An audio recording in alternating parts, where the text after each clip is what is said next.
So it's on page 726 of the Red Church Bibles. That's Isaiah 41, verse 1. But before I read, I'm going to pray to ask for God's help.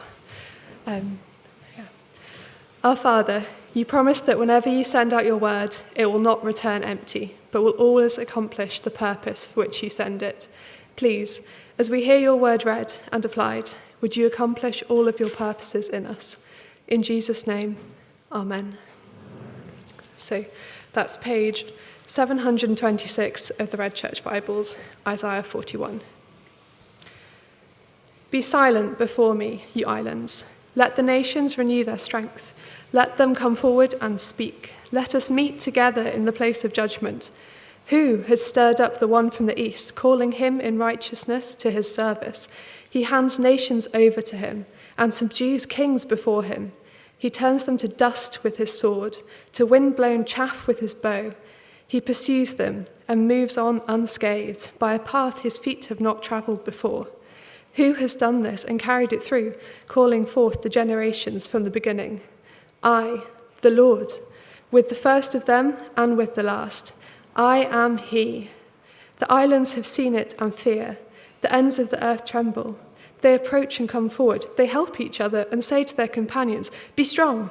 The metalworker encourages the goldsmith, and the one who smooths with the hammer spurs on the one who strikes the anvil. One says of the welding, "It's good." The other nails down the idol so that it will not topple. But you, Israel, my servant, Jacob, whom I have chosen, you descendants of Abraham, my friend, I took you from the ends of the earth, from its farthest corners I called you. I said, "You are my servant. I have chosen you and have not rejected you. So do not fear, for I am with you. Do not be dismayed, for I am your God. I will strengthen you and help you. I will uphold you with my righteous right hand. All who rage against you will surely be ashamed and disgraced. Those who oppose you will be as nothing and perish. Though you search for your enemies, you will not find them. Those who wage war against you will be nothing at all. For I am the Lord your God, who takes hold of your right hand and says to you, "Do not fear, I will help you." Do not be afraid, you worm Jacob. Little Israel, do not fear, for I myself will help you, declares the Lord, your Redeemer, the Holy One of Israel. See, I will make you into a threshing sledge, new and sharp with many teeth. You will thresh the mountains and crush them, and reduce the hills to chaff. You will winnow them, and the wind will pick them up, and a gale will blow them away. But you will rejoice in the Lord, and glory in the Holy One of Israel. The poor and the needy search for water, but there is none. Their tongues are parched with thirst. But I, the Lord, will answer them. I, the God of Israel, will not forsake them. I will make rivers flow on barren heights and springs within the valley. I will turn the deserts into pools of water and the parched grounds into spring. I will put in the desert the cedar and the acacia, the myrtle and the olive. I will set the junipers in the wasteland, the fir and the cypress together, so that people may see and know, may consider and understand that the hand of the Lord has done this, that the Holy One of Israel has created it. Thanks so much. It'd be great help if you keep Isaiah chapter 41 open. Let me add my welcome to Alistair's and to Becca's. My name's Robbie. It's great to meet you. I work here particularly with the undergraduate students. So if you're a new undergraduate student, you just arrived in Cambridge, Anglia Ruskin or Cambridge Uni, I'd love to say hi afterwards. It'd be great to meet you. I read this really interesting article this week about why people are panic buying petrol.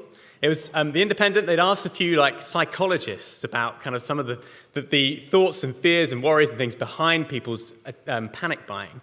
And they listed 4 things. I thought they were pretty interesting. One of them was copycat behavior. You see other people queuing and you think, oh goodness, they're all queuing. They know something that I don't. I better get in that queue and get my petrol. Second thing was like a bit of a dopamine hit. Once you get to the end of the queue and you finally fill up, it's like, oh, great, I've got it. And for that little instant, it doesn't last long, but for that little instant, you feel really good about yourself. The third thing was that it helps to give people a sense of control. least that's what they were saying. One psychologist said this. I don't know what's going on here. You put it like this, maybe. You don't know what's going on. Everything's going a little bit crazy, but if I go and get my petrol, well, at least I'm in control. At least I'm in control of my car, my life, my travel. But the underlying thing, the thing that they kind of most talked about, was a sense of fear and anxiety. According to one of the psychologists, he said, I believe that panic buying by some and not others is largely down to how well people are able to manage their anxiety. Quite an interesting little reflection, isn't it? I wonder what it is that makes you feel out of control and afraid or anxious. It might be everyday things like, have I got enough fuel to get to see my parents or whoever I need to see in the next few weeks? It might be things that we've experienced over the last 18 months, things to do with COVID or whatever. It could be much bigger things than that. Fear about the future, or fear of failure, or fear of illness, or loneliness, or death. It could be something out there. Some of that stuff about Wayne Couzens and Sarah Everard has been pretty fearful, hasn't it? I read today that 81 women have been murdered by men in the UK since Sarah Everard's death. Our world is a messed up world, isn't it? Maybe it's something out there, maybe it's something in here. Our precarious, messed up lives. That fear of failure or of being found out or of not being good enough. Is there anywhere to turn with our fear, our sense of being out of control? Where is God in this messed up world and in my messed up life? There's a question that this passage, I think, helps us to answer. You'll know if you've been coming to 5 p.m., we'll be going through a bit of a series in Isaiah, chapters 40 to 48. Isaiah is a book in two halves. The first half, chapters 1 to 39, is this kind of consistent warning of judgment. There's elements of hope too, but the main thrust of that first half is, look, God can be trusted, he's good, but his people turn from him again and again and again. They look to the other nations for help, they look to other gods to help, and that in turn leads to a pretty corrupt Israel, a corrupt nation. God's response to their running away from him is to come good on his warning. He sends them into exile. So with Isaiah open, just flick back to Isaiah chapter 5, and you'll see it in verse 13 to 14. It's pretty early on, like in the book, and the whole of the first half is kind of warning about this. Isaiah chapter 5, verse 13. Therefore, my people will go into exile for lack of understanding. Those of high rank will die of hunger. The common people will be parched with thirst. Therefore, death expands its jaws, opening wide its mouth. Into it will descend the nobles and masses. There will their rulers and revelers. You see the sense that God is punishing his people. He's warning his people about judgment because of their turning away from him. But Isaiah chapter 40, the tone completely shifts. It begins, comfort my people. It's as if Isaiah is kind of writing forward. Here's a message to deliver once you get there, once you get to exile. It's going to be the lowest point in your history. It's going to be awful. But this is what I want you to say to the people. It's a section of the book that anticipates lots of questions and objections, like the kind of stuff that we were just thinking about. Where is God in this messed up world? Where is he in our lives? Has he left us behind? We saw some of them last week. God has ignored us in our trouble, the Israelites said. And you can imagine some of the others. They look around this powerful empire, and the Babylonian gods look way more powerful than Yahweh, the God of Israel. Maybe God has just left us. Maybe he's not that powerful after all. Does he even care about us? This whole exile thing, it looks like he's neglecting his people. Now, our situation is a little bit different from ancient Israel. We're not in exile in Babylon. But the questions haven't changed. And perhaps as Christians, we wait for Jesus' return, and trusting the God of the Bible feels a bit lame, a bit difficult. Those questions still probe us, don't they? Where is God in a messed up world, in my messed up life? Is he there? Does he care? The section we're looking at is set up to answer those. And it's kind of like a trial. You'll see it in chapter 41, verse 1. So turn back to 41 if you're still in Isaiah 5. The whole thing kind of reads like a big courtroom scene.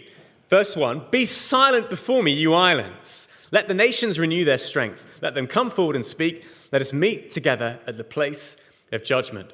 Silence in court, God says. Let's come to the place of judgment. This time judgment not in terms of punishment, but in terms of decision. Come and see what I'm like and make up your minds. Will you trust me or not? And there's two big things that Isaiah wants to show his people. He is absolutely good, and God is absolutely sovereign. Don't be afraid, Israel, Isaiah is saying. It's time to make a call. Will you trust in God or not? Let's take them in turn. Here's the first. It's kind of verses 1 to 7 or so of Isaiah chapter 41. God alone is the sovereign ruler of history. He is absolutely in control. He's the sovereign ruler of history. This kind of courtroom trial begins with a couple of rhetorical questions. Verse 2, who has stirred up one from the east, calling him in righteousness to his service? He hands nations over to him, subdues kings before him, turns them to dust with his sword, to wind-blown chaff with his bow. It's describing this kind of powerful warrior-type person from the east. We'll learn a bit later on in the next few chapters that this is actually a Persian emperor called Cyrus the Great. Now, forgive the kind of history lesson, but Cyrus the Great had this massive empire that swept throughout the ancient Near Eastern world. It kind of went from North Africa all the way up to Greece, and then right through Turkey, the Middle East, Central Asia, all the way to the border of India. A little bit later, he's described, Isaiah chapter 21, verse 25, as one from the north, because his empire is so massive, it literally circles Israel and Babylon. And this warrior is really powerful. Turns them to dust with his sword, to wind-blown chaff with his bow, verse 2. He pursues them and moves on unscathed. It's like he's gliding effortlessly through the nations, unstoppable, crushing armies and kings and nations before him like just walking on eggshells. Now, King Cyrus is actually pretty world famous. The Greek historian Herodotus said that every nation without exception was brought into subjection by him. He has a huge influence on history and civilization. You can go to the British Museum and see statues and reliefs of him. You can visit his tomb in modern-day Iran. He's one of the big kind of empires and emperors of history. But the question in Isaiah 41 is, who's behind all this? What's behind this Cyrus the Great? Who stands behind his sweeping victories? And the answer, verse 4, is pretty bold, isn't it? Who has done this and carried it through, calling forth the generations from the beginning? I, the Lord. With the first of them and with the last, I am he. It's like God gives you a tour of the British Museum and says, I did that, I was behind that victory and that one. Remember, we saw it last week. The nations are like a drop in a bucket for God. Cyrus's victories, they're chalked up as the activity of the sovereign Lord of all. And there's a key lesson then for God's people. As they look around the world that seems so out of control, history is more than human. God is absolutely in control of nations and governments. Jacinda Ardern, Boris Johnson, Vladimir Putin, Carrie Lam, COP26, the AUKUS Pact, supply chains, fuel crises. God is behind and in control of it all. Now, it might be that you're visiting church and you're kind of not a Christian. You wouldn't maybe call yourself a Christian. You're kind of investigating Christian stuff and you think, this is ridiculous. This is such a massive claim. But actually, it's kind of a uniquely Christian thing to say. Unlike other religions, other ancient religions of the time, the evidence for God's power and activity in the world is not some kind of primordial creation epic or some alien war of the gods where creation just kind of spills out. Because God is not some kind of local deity. The claim there in verse 4 is that he's called forth generations from the beginning. He is the source of all life.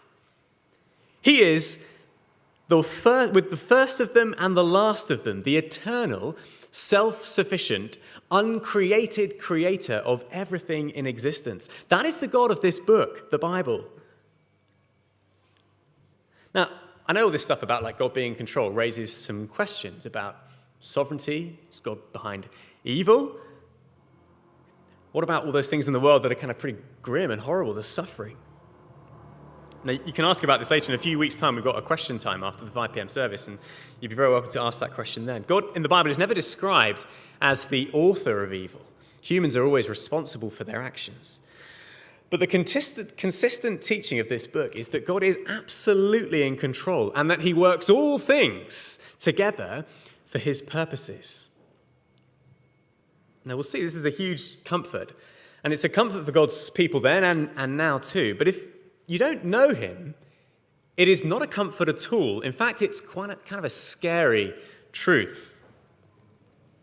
Absolutely sovereign. Just look at the response of the nations and the islands in this kind of courtroom drama. Verse 5, the islands have seen it.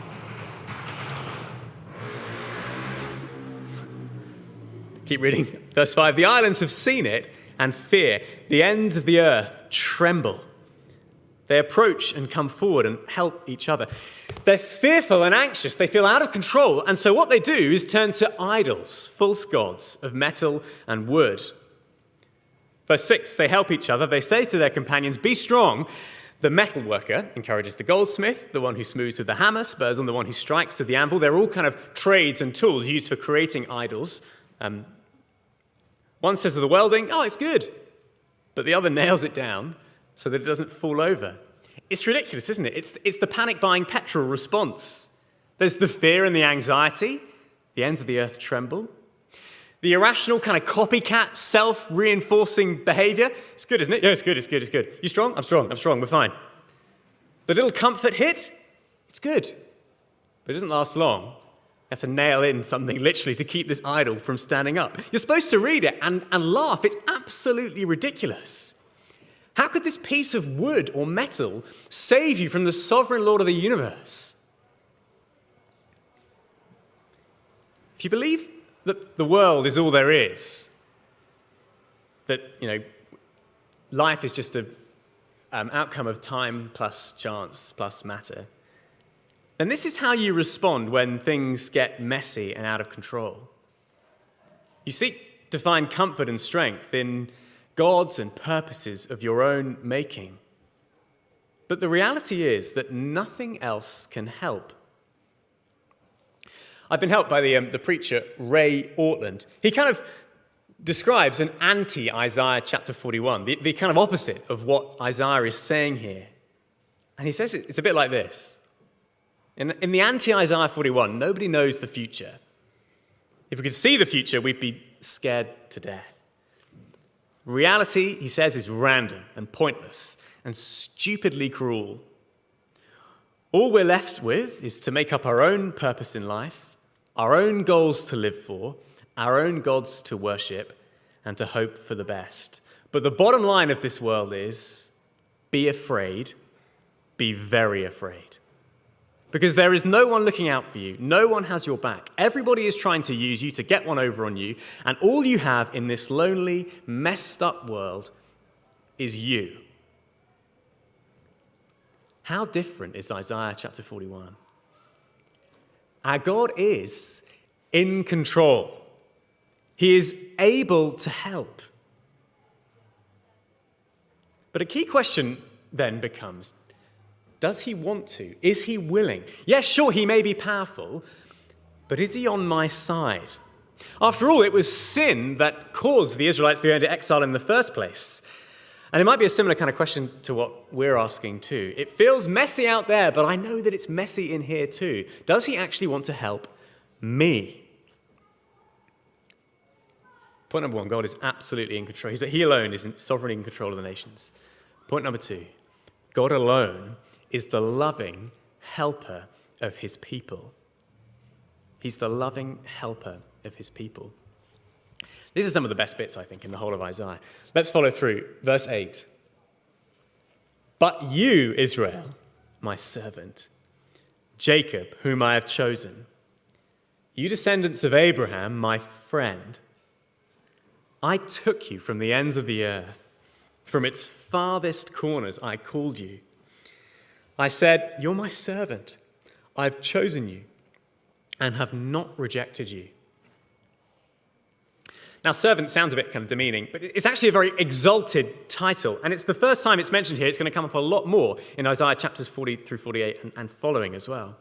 The details will be fleshed out as we go along. But you can tell even here that it's an encouraging term because of the way that it's paired with those other two words in verse 8. Jacob, it's another name for Israel, whom I've chosen, you descendants of Abraham, my friend. Not rejected, but loved. Literally, that's the word friend in the original Hebrew. It's like lover. And so the big application is there in verse 10. If this is how God feels about his people, do not fear, for I am with you. Do not be dismayed, for I am your God. I will strengthen you and help you. I will uphold you with my righteous right hand. It's the first of three do not fears in this passage. Don't be afraid because I am on your side. God is for his people. He'll strengthen and help. It's the exact opposite of the idols, remember? They needed to say to each other, be strong, be strong. And then at the end, they needed to bang the nail in and strengthen the idol itself. But God strengthens his people. He upholds you with his righteous right hand. And as we go on, there are kind of three little ways in which God shows how much he's for us. He's the God, firstly, who helps the fearful.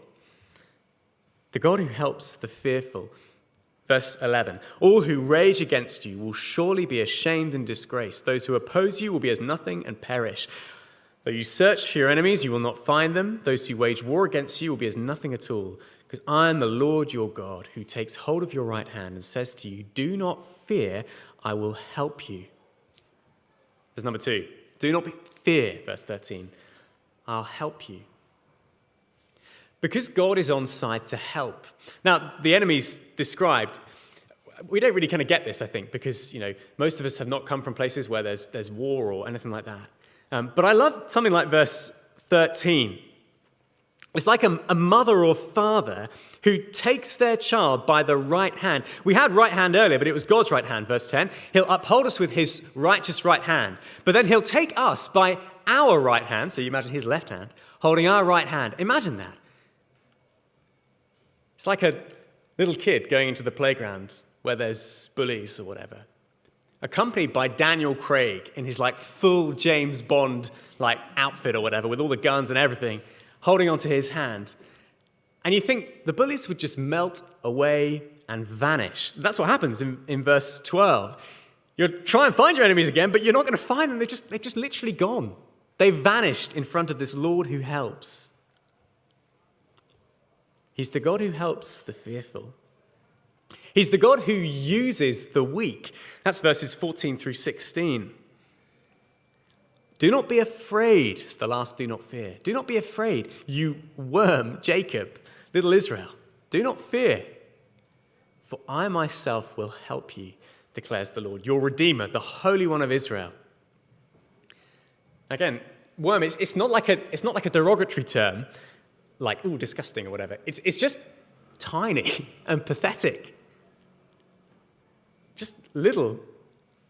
But God will make this worm, his people, a masher of mountains. Verse 15, I will make you into a threshing sledge, new and sharp with many teeth. You will thresh the mountains and crush them and reduce the hills to chaff.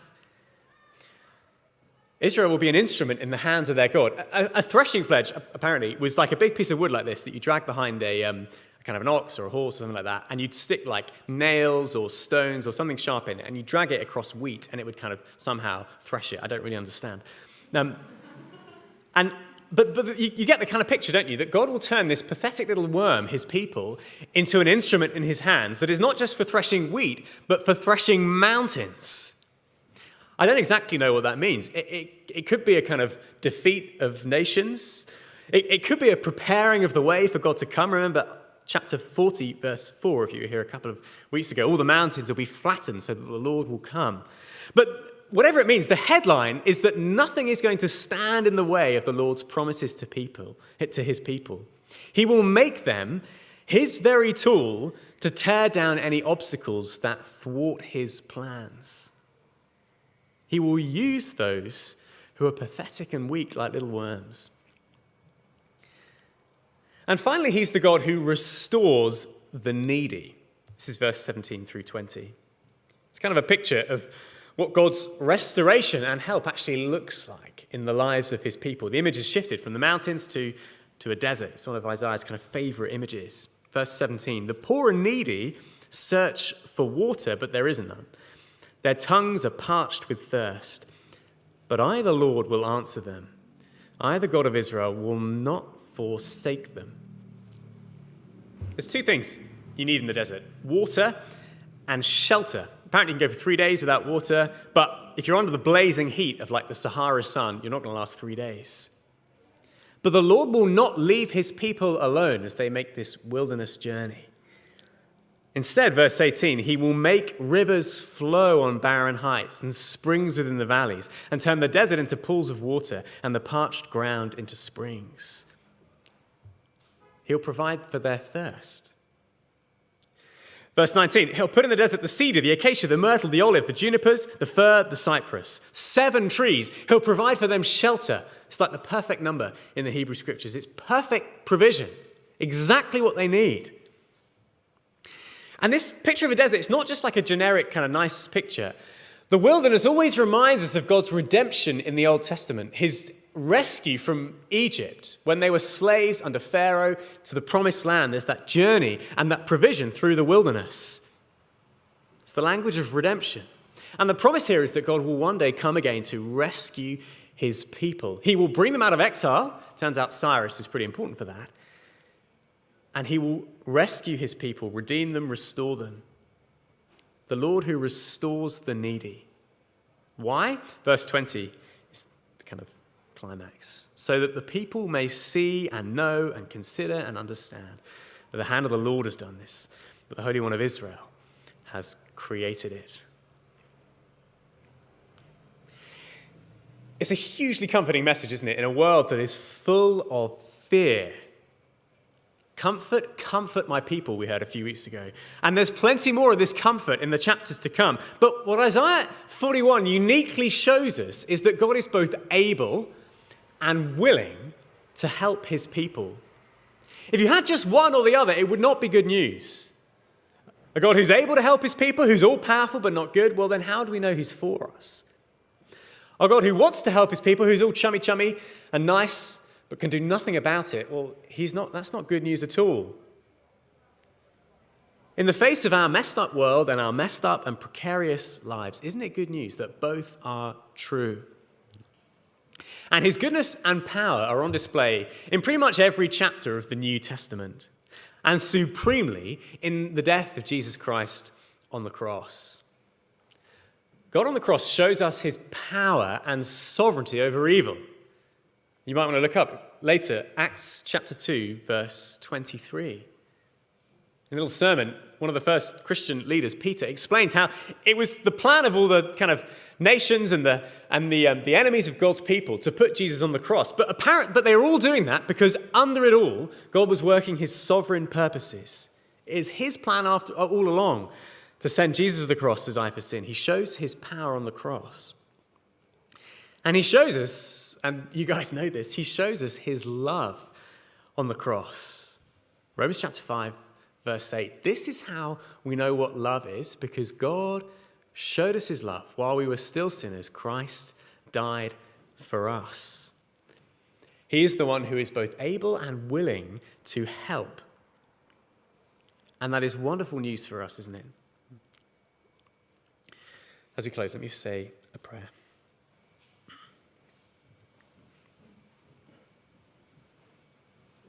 Father, you call your people to this courtroom to decide on whether or not they'll trust you, whether they'll turn to you in their fear and their feeling of being out of control. And Father, I ask that you would show us again and remind us again of your sovereignty and your goodness, that you are absolutely in control and absolutely loving, And Father, I pray that, praise you that this is the kind of God that you're like. Help us, our Father, this week to turn to you in trust, whatever it is that we fear. We ask this in Jesus' name. Amen.